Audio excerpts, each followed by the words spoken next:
হ্যাঁ বউ, মাছটা যত চুচি চুচি খেয়েছি ততই ঝোল বেরিয়েছে ভিতর থেকে। এটা সেই তেলে ভুলা মাছ, গঙ্গার মাছ।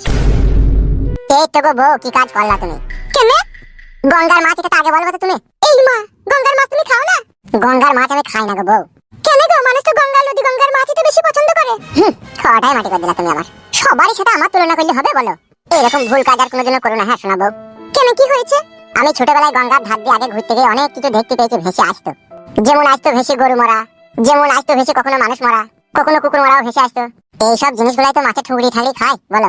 আর সেই মাছ আমি কি করে খাবো তাহলে বলো? তা তুমি যে মাছটা খেয়েছো, ওই মাছটা থেকে গরু মারা ছাগল মারা খেয়েছো বলো? তুমি কি করে জানলা খেয়েছে কি খাইনি? এ তেলে ভোলা মাছ, এ শালারা যা পায় তাই খায়। কোনো মানুষ যদি চিকে করে আচ্ছি গুলি দিয়ে যদি এদিকে দিবে না, এই মাছে খেয়ে নেবে।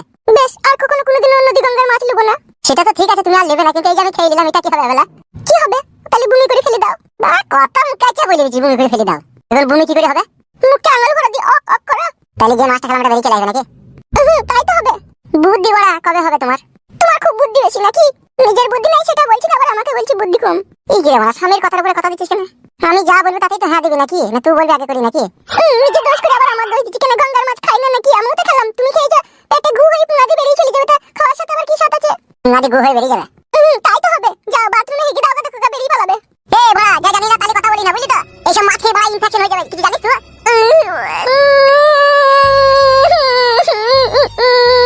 কি আবার কাঁদছিস কেন? তুমি আমাকে বকা দিচ্ছ কেন? তোকে আমি বকা দিলাম, তোকে তো ভালো কথাই বলছি। যে নদী গঙ্গার মাছ কিনবি না, আমি খাই না এসব। তা তুমি খাও না তো, সেটা তুমি আগে আমাকে বললে না। নিজে আবার ই করে আবার দিয়ে দিচ্ছি। কি হইলো? কি তখন থেকে চুচুয়ানি পুপুয়ানি কে কইছিল? কি হইলো? কিটি কাঁদছিস কেন? আনবো না তা কি করবো? চুপ, কাঁদি না, কি হইলো বল? আবার হবে মাছ রান্না করেছি, গঙ্গার মাছ বলে, সেই জন্য তো জামাই আমাকে বকা দিচ্ছে। কেন? ও কি রাড়া ছেলে পেয়েছে নাকি তাই তোকে বকা দিবে? নাকি তোর কেউ নাই? আমি বলছি তাও আর কোনোদিনও মাছ এই মাছ নেবো না, তাও আমাকে বলছে। আওলা ঘরের বাজা ছেলে নয় যে তুমি যেমন তাই বলবা জামাই। দোস্তের মতো মা খালারা বাপ মারা সবাই বেঁচে আছে। ও খালা, আমি কি বললাম গো? তুমি এত বড় বড় কথা বলছো। কি বললাম মানে? আমি তো সেই দেখতে আমার বিটি কাঁদছি। ও শোনাবো, তোমার খালাকে বলো গো, তোমার খালা এরকম কথা বলছে। আবার খালাকে কি বলবে? খালা তো নিজেই সবকিছু শুনতে পেয়েছে তার কানে।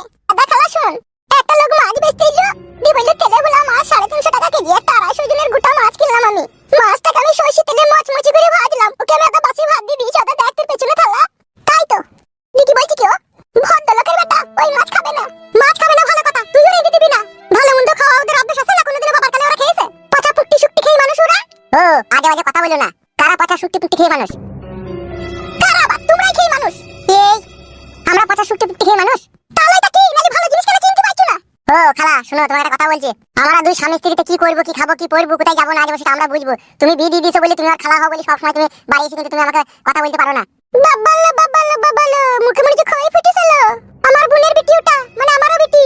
আবার আমি নিজের হাতে করে তার বিয়ে দিয়ে দিয়েছি। তার চোখের পানি আমি কখনো দেখতে পারবো না। আর তুমি মনে ভেবো না আমি বাড়ির পাশে থাকি, তুমি তাকে নিয়ে যেমন তাই করবার আমি শুনে নেবো আর মেনে নেবো। এখনো দস্তুর মতো আমি বেঁচে আছি। আর তেলেগুলা মাছ, গঙ্গার মাছ খাওয়া হবে না নাকি? তেলেগুলা মাছের মধ্যে কি আছে কেমন? কত দামি দামি লোক, শিক্ষিত লোক দেখো বাজারে এই মাছ পিছি না। ইলি বাবালো, বাড়ির কাছে বিয়ে করে কি কাজ করলাম লো? ই তো বড় ঘায়ের উপরে বিষ ফুড়া মনে হয়েছে। কি চিন্তা করছো? মুখ পাল্টা কি আর চিন্তা করবো খালা, সব কপালের দোষ বুঝাই গেছে। আমার বিটি যা আইনজি তাই আঙুল চুচি খাবা, কোনো সময় ঝগড়া অশান্তি করবা না। ঝগড়া অশান্তি যদি এরপর আমি শুনতে পাই, আমি কিন্তু ফয়সালা করব। বড়া এ তো কি যন্ত্রণায় বললাম রে বড়া আমি। হাঁটি, তুই ভাত খেয়েছিস তো? মন খারাপ করে বসেছিস কেন? তুই ভাত খেয়ে যা। আমি খেয়েছি ভাত। বেশ ঠিক আছে, মন খারাপ করিস না, ও না খাই না খাবে, তুই খেলেই হবে। তো বস, আমি বিকালে আবার আসবো। বেশ ঠিক আছে। আর খালু বাড়ি এই যে খালা কাজে থেকে? না তো, খালু এখনই চলে আসবে। ও বেশ ঠিক আছে, তাহলে যা। আর এই যে তোমাকে বলছি, খবরদার ঝগড়া অশান্তি করবে না, ঠিক আছে? যত সব মুক্তি পাকামো কথা। গঙ্গার মাছ খাওয়া যাবে না। গঙ্গার মাছ খেয়ে খেয়ে জিভে শীতলা পড়ে গেল, আর বলছি খাওয়া যাবে না। কি যন্ত্রণায় ফেললি রে আমার সোনা বউ। এই যন্ত্রণা আমার আব্বাও সহ্য করতে পারবে না, দেখবি তোর খালা যা করছে আমার সাথে। তা করবে না, তুমি আমাকে বললেই আমার খালা আসবে। কি করে?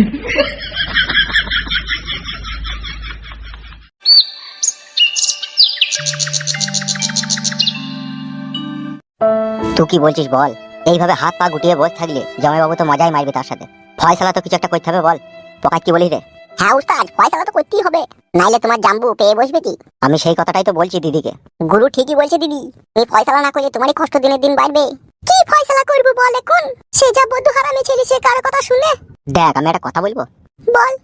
যদি তুই জামাইবাবুর নামে থানাতে একটা ডায়েরি করিস বা মামলা করিস, সেক্ষেত্রে ভরণ পোষণের দায়িত্ব হয়তো পুলিশ প্রশাসন থেকে তাকে দেওয়া করাবে। তোর যে মাসে মাসে যে খাবার, যে শাড়ি চুড়ি যেটা লাগছে সেটা তো তাকে দিতে হবে। ঘরেও তো আর চাল ডাল কিছুই নাই গো। এই জন্যই তোকে বলছি, নতুন অফিসার এসে পুরো ঘটনাটা খুলে বলি গেছো। যেহেতু তারা আইনের লোক, কোনো না কোনো একটা তারা সমাধান করে দেবে। এইভাবে আর হাত পা গুটিয়ে বসে থাকিস না, তুই আমার সাথে চো। গুরু ঠিকই বলছে, চলো। দেখ পকাই, আমরা নিজে থেকে যখন জামাইবাবুর ফয়সালা করতে পারবো না, তখন আমাদেরকে আইনের আশ্রয় নিতে হবে। কি বলছিস তো?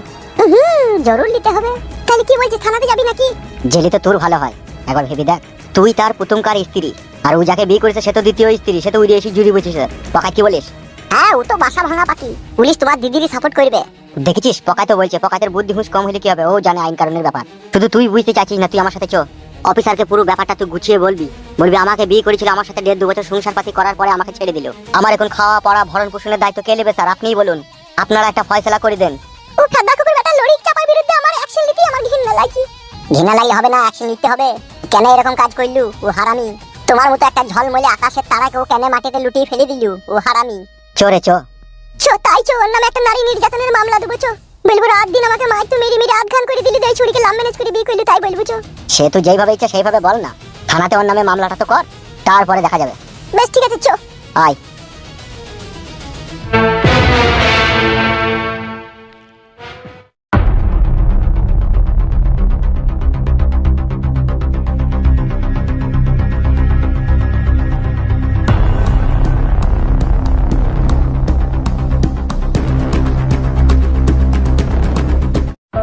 মনে রাখিস একটা কথা, দুনিয়াতে যতদিন বাঁচবি ততদিন সৎ পথে চলার চেষ্টা করবি। জি স্যার, মনে থাকবে। তুই তো জানিস না আইনের হাত অনেক লম্বা। আইনের বেড়া জালে যে একবার আটকে যায়, এই জাল থেকে বেরিয়ে যাওয়া কঠিন হয়ে পড়ে তার জন্য। জি স্যার, বুঝতে পেরেছি। এখন তো 3 মাস জেল খেটে তোর বেল হলো, এরপরে কিন্তু 3 বছরেও তুই বেল পাবি না। জি স্যার, মনে থাকবে। এবার আমি ভালো হয়ে যাব। আর একটা কথা, অন্যায় করার আগে 3 বার ভাববি। ডাল সিদ্ধ রুটির কথাটাও ভাববি। জি স্যার। 4 দেওয়ালের মাঝখানে যে তোকে মশাই কামড়েছে সেটাও একবার ভাববি। জি স্যার। রাত 12টার সময় রিমান্ডিতে যে তোকে লাঠিচার্জ করা হয়েছে সেটাও একবার ভাববি। জি স্যার, আমি আর কোনোদিনও অন্যায় করবই না। আমি এখান থেকে যাওয়ার পরে হয়তো সন্ন্যাসী লুবো, আর না হলে কোনো পাহাড়ের উপরে গিয়ে আমি ধ্যানে বসবো। আমার বিশ্বাস হচ্ছে না বড়া। স্যার, বিশ্বাস করুন আর না করুন, সত্যি আমি এটাই করব। করলি তুই ভালো। আজকে আমাদের মতো কিছু ভালো অফিসার কেসগুলো নিল বলে তোরা বেঁচে গেলি। আজ আমাদের জায়গায় অন্য কোনো অফিসার থাকলে কি হতো বুঝতে পারতিল? হ্যাঁ স্যার, বুঝতে পারছি। 12 কেজি গাঁজার কেস দিত, চুল দাড়ি পাকিয়ে দিত জেলের ভিতরে। হ্যাঁ, ও যা অন্যায় করেছিল তা তো হইতই। খালা 14 বছরের মেয়ে রুন্না ধরে টেনেছিলি বে তো। তোর মামা হয়তো আজকে এমএলএ আছে বলে তুই বেঁচে গেলি। কাল যদি তোর মামা এমএলএ না থাকে তোর কি অবস্থা হবে জানিস তো? জি স্যার, বুঝতে পারছি।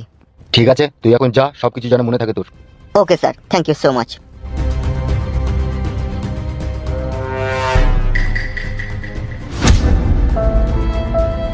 স্যার, কি ব্যাপার, আসামিকে ছেড়ে দেওয়ার পরে আপনার মন খারাপ হয়ে গেল? Anything wrong sir? মনটা আপনার ভারী হয়ে গেল, মনটা খারাপ হয়ে গেল? কোনো কিছু কি চিন্তা ভাবনা করছেন স্যার?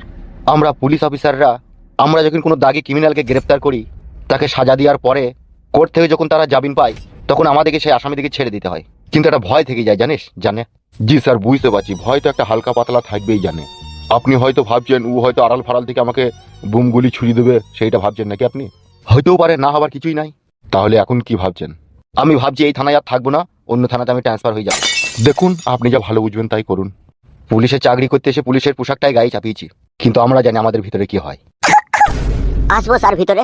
হ্যাঁ, আসুন। জি বলুন। স্যার, আমি বলবো না, যা বলার আমার দিদি বলবে। ও, কি হয়েছে কি? স্যার, আমি আমার স্বামীর নামে একটি এফআইআর করতে চাই।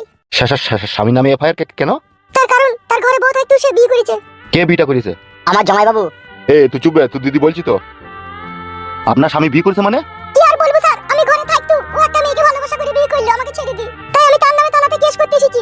আমার খাওয়া পড়া, শাড়ি চুড়ি সায়া ব্লাউজ ভরণ পোষণের দায়িত্ব কে নেবে আমার? সে যদি বিয়ে করে অন্য মেয়ে গেলে সংসারই করবে, সেই জন্য আমি কেস করতে এসেছি। আপনি কেস লিখুন আর তাকে ধরে নিয়ে আনুন। কি নাম কি আপনার স্বামীর? বিকাশ গাঙ্গুলি। বিকাশ গাঙ্গুলি বলতে কিছুদিন আগে একটা দুটো ছেলেই ছিল আমার কাছে, তার বইয়ের নামে কেস করতে। এটা কি সেই কেসটাই লিখে? কি নাম ছিল ছেলে দুটোর? ছেলে দুটোর মানে কি বেশ নাম যে ছিল। আরে স্যার, ফুটু আর কেরাই। হ্যাঁ, ঠিকই বলছে। যে কেস করতে এসেছিল তার নাম ছিল ফুটু, সে তার বইয়ের নামে মামলা করতে চাইছিল। তাহলে কি সেই কেসটাই লিখে? হ্যাঁ, ওই কেসটাই মনে হয় যত সম্ভব। তার কারণ ওই ফুটুর বউকে এলি পালিয়ে গেছে আমার স্বামী। কি হলো স্যার? হয়নি কাদা কিছু, কপালে একটু ফোঁ মারলাম। তাহলে আমি কি করব স্যার, আপনি বলুন। সে আপনার স্বামী কুত্তা? সে গ্রামেই রয়েছে তার বন্ধুর বাড়িতে। বন্ধুর নাম কি যার বাড়িতে রয়েছে? ভুন্ডল সর্দার। ঠিক আছে ম্যাডাম, আপনি যান, আমি দেখছি কি কদর কি করতে পারি। আর আমি আপনাকে থানা থেকে ফোন করব, আপনার নাম্বারটা দিয়ে যান। 09 7926005503। একটু সরে গিয়ে আবার দুটো 3। এই নম্বরে কল করলে আপনাকে পাবো তো? জি স্যার পাবেন, এটা আমার বাড়ির রিসিভারের নাম্বার। আচ্ছা ঠিক আছে, যান আপনি।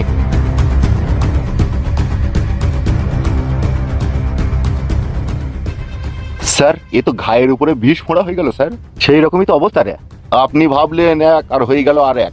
মামলা যখন আপনার হাতে তুলে দিয়ে গেল, আপনাকেই কন্ট্রোল করতে হবে। চো তো সেই সুইরে বাচ্চাকে দেখি কে সেই সুইরে বাচ্চা। আসুন স্যার।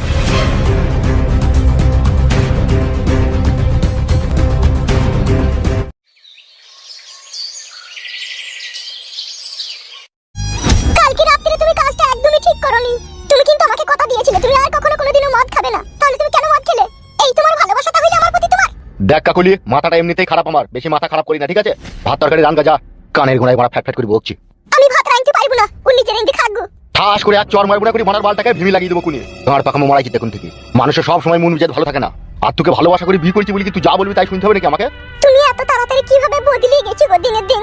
কেউ বদলায়নি, কেউ বদলায়নি, সব যে যেমন সেমনই আছে। তাই বললে আমি শুনে নেবো না কি যে যেমন আছে সে তেমন আছে? তুমি আমার সাথে মিষ্টি শুয়ে ভালোবাসার ভাষায় কথা বলতে, আজকে মনে হচ্ছে আমি তোমার চোখের বালি হয়ে গেছি। তোমার মনে মনে কি চলছে বলো তো? তুমি কতদিন মদ খাওনি, কালকে যাইবা মদ খেলে খেলে তুমি 8টা 8:30 সময় বাড়ি চলে আসো, তুমি রাত 1:30টার সময় বাড়ি এলে। আমার ওখানেই তো সন্দেহ হচ্ছে, তুমি আবার কোথাও কিছু করছো না তো? অতই যদি সন্দেহ আমার কাছে থাকতি তা পালা, গাঁড় পাকামো মারাইছি।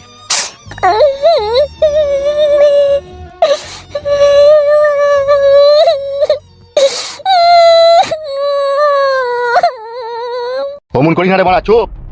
কি করে আমি চুপ গো? কতদিন হলো তুমি আমাকে ভালোবেসে বিয়ে করলে, কিভাবে তুমি বদলে গেছো গো?